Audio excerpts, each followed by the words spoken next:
mga adas, maayong adlaw. Such a very good day today. It is because laag na sad ta mga adas and naata sa north side. It's because na-invite na sad ta sa atong mga kapamilyahan. Kay what is laag na gani, go gidayo na si Make TV mga adas. So mao na mga adas, stay tuned as we tour you around.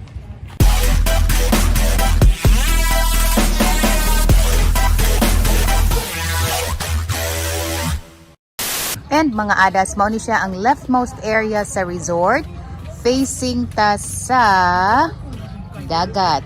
There, as you can see, very wide kaayo gyud ang atong pananaw.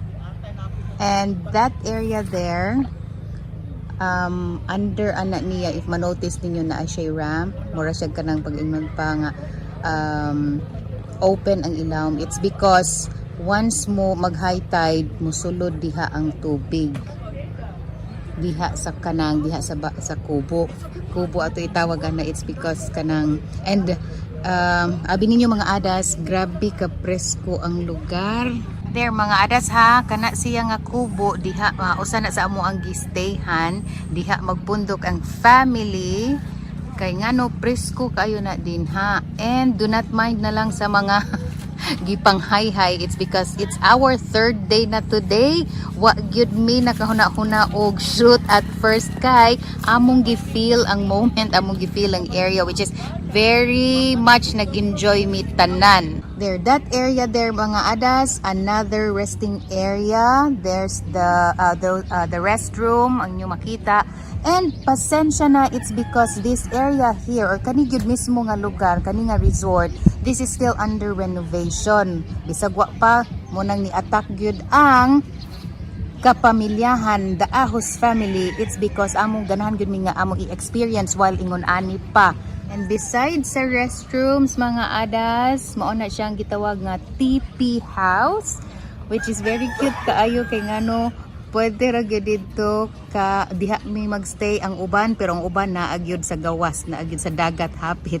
Ali daw mga adas atong tan-aw ng ilahang TP house kung sa sulod. Here mga adas, this is how the TP house looks like inside. Na ay electric fan, na ay suga.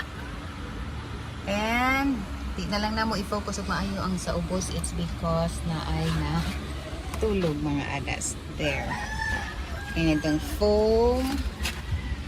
Then human na mga outlets para kung ganahan mo mga pag-charge ang mga phones. And mao ni siya ang gawas area sa TP house na itaglain-lain og name ang ilahang TP house mga adas. Na kana karon ang focus namin is the Roger Federer. Ana. Basta very kuan pa niya among gipakita sa inyo ha, kay ngano dako pa kayo ni siya og trabaho unon.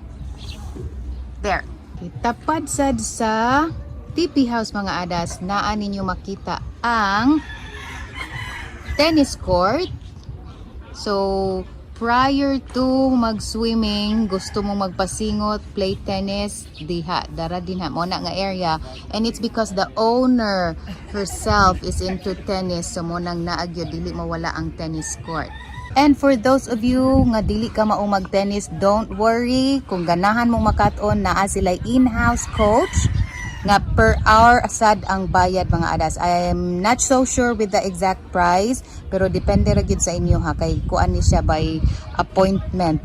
Yes mga adas, we are inside the tennis court and mo ni inyo hang makita while inside the tennis court. Mo na siya ang view mga adas, pagaingnon pa ni Ate Jamin. Mo ni siya ang view, see? And kana din ha mga adas, mo na sila floating nga kanang imuhang stayhan sad kung ganahan ka. And prior pag anha din ha, labi na og high tide, nice kaayo na din ha. And do not worry kay kung high tide na sila raft nga, pwede kayo kadadon dito sa ilahang floating nga standbayanan. Actually mga adas, lingaw kayo na dito, kay dito mi ana manang pasensya gyud karon ra gyud mi nakahigayon, gi-enjoy gyud namo ang moment. See, very wide kaayo imong makit-an mga adas oh. Nindot kaayo sa pananaw. And very peaceful tanawa, very calm kayo, walay dili tag dagkugbawd, di jud ka mahadlok maligo mga adas. And that is the name of the resort mga adas, Tennisters Resort. Diba? Pretty obvious. Ang owner mismo is into tennis, mao ginang mauna yang giname sa iyahang resort. There, mauna siya na dinha ang receiving area nila. Actually ang owner na adinha, and then kana diha sad na sila'y mini resto, sa babaw ana is na ay area pod for video key. So diha nag video key nami diha mga adas. Wa na lang namo gipakita sa inyo ha, kay mao lagi pagainon nga gi-feel gyud namo ang among pagstay dinhi, nakalimot gi-enjoy namo maayo. So kamo din ha, yes, this is in the north area. And by the way mga adas, mauna siya ang house sa owner, naagid siya mismo din ha. And kana diha, as I've said, that's the resto nila. And if you notice, mga tables and chairs na adapt din sa dagat, it's because kung ganahan mo mag-chill, mag-inom-inom, daplin sa dagat, diha nga area ang pinaka nice pud kaayo, kay makita gyud ni asin taas kaayo imong pananaw.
This is Ada Elaine. If you like this video, please don't forget to hit like, place your comments, and do subscribe to our channel. It's www.youtube.com/maketv.